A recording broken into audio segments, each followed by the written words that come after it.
Powerhouse Hobbs made a shocking move. He made a shocking move. And what's crazy about this is that we found this out this past Wednesday when we were watching Dynamite. Because, of course, there was a backstage segment involving Jet Speed, consisting of Kevin Knight and Mike Bailey with Hangman Page. And they made the challenge to the Ops. Yes, the Ops for the AEW Trios titles on Collision. And everybody was like, why are they immediately challenging the Ops for the Trios titles? Why is Hangman Page immediately pairing with the Ops? Little did we know, right after Dynamite went off the air, Powerhouse Hobbs was set to leave AEW and was set to become a free agent. Interesting. Now all of the lines were starting to align with one another. Because if there was a title match, a Trios title match, which of course Powerhouse Hobbs is 1/3 of the AEW Trios champions, we all know that Powerhouse Hobbs is going to drop those Trios titles. They're all going to drop those Trios titles. And lo and behold, Jet Speed and Hangman Page won the Trios titles on Collision. Well, I'm reading this from Bleacher Report's website. They basically summarized the whole thing. Powerhouse Hobbs stunned fans this week with the revelation that his All Elite Wrestling contract was set to expire on January 15th. And that made him, of course, a free agent. This came to a surprise to most viewers because, of course, he's currently 1/3 of the AEW Trios champions, no longer 1/3 of the Trios champions. In fact, he's been more visible recently due to his role in the Hangman Page feud with the Ops. However, Dave Meltzer reported that WWE had shown interest and expected him to join the company during a recent episode of Wrestling Observer Radio that would add some context to the situation, as one would have to assume AEW didn't expect him to leave because he was still on television regularly. Fightful Select also reported that Tony Khan made Hobbs a substantial offer, but he turned it down because he is likely heading to WWE. That would make him the latest wrestler to join Khan's biggest competitor, and it would be a safe bet to say he won't be the last. Obviously, it's going to happen constantly. Guys are going to go back and forth wherever they want to go because that's the nature of the business. This isn't to say that AEW hasn't made strides as an alternative to the industry leader. Nevertheless, these moves will continue to occur when there are two viable options in the United States, obviously. Okay. From what it looks like, Powerhouse Hobbs is WWE bound. What are my thoughts on this? Me personally, I'm happy for Powerhouse Hobbs. What we saw in this scenario, Tony Khan probably offered Powerhouse Hobbs millions of dollars because we all know Tony Khan loves offering these big money contracts to a lot of these wrestlers. Tony himself, I believe, thinks that he can see a lot of value in Powerhouse Hobbs. Powerhouse Hobbs, on the other hand, thinks that he has reached his ceiling in AEW. And I'm going to have to agree with Powerhouse Hobbs. Powerhouse Hobbs had a ceiling in AEW. He did. Let's be honest with ourselves. He has had a ceiling in AEW. He was going to be pushed no further than he was with the Ops. The Ops was Powerhouse Hobbs' ceiling. Could he have done a lot more? Yes, but AEW has had a good track record of not treating big men relatively well.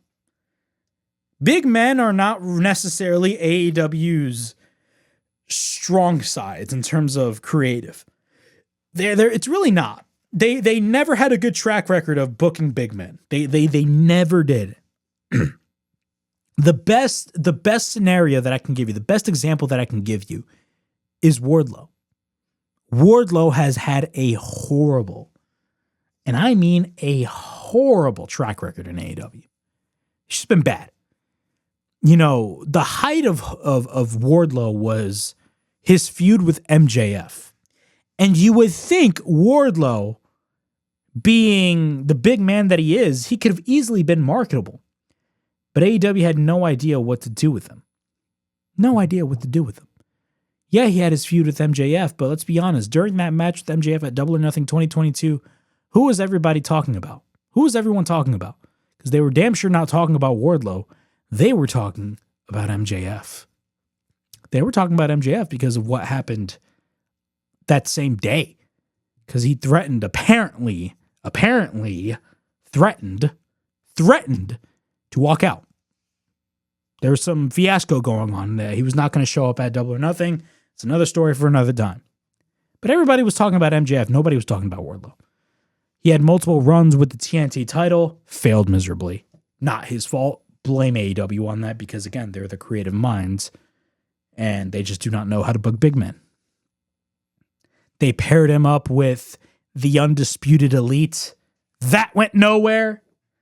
They had him make his return at All Out last year as a part of what was it? All Out or Forbidden Door? I don't remember. And they made him a part of the Don Callis family, I believe, which then unfortunately led to Wardlow suffering an injury, and now he's currently on the injury list. Powerhouse Hobbs is the same thing.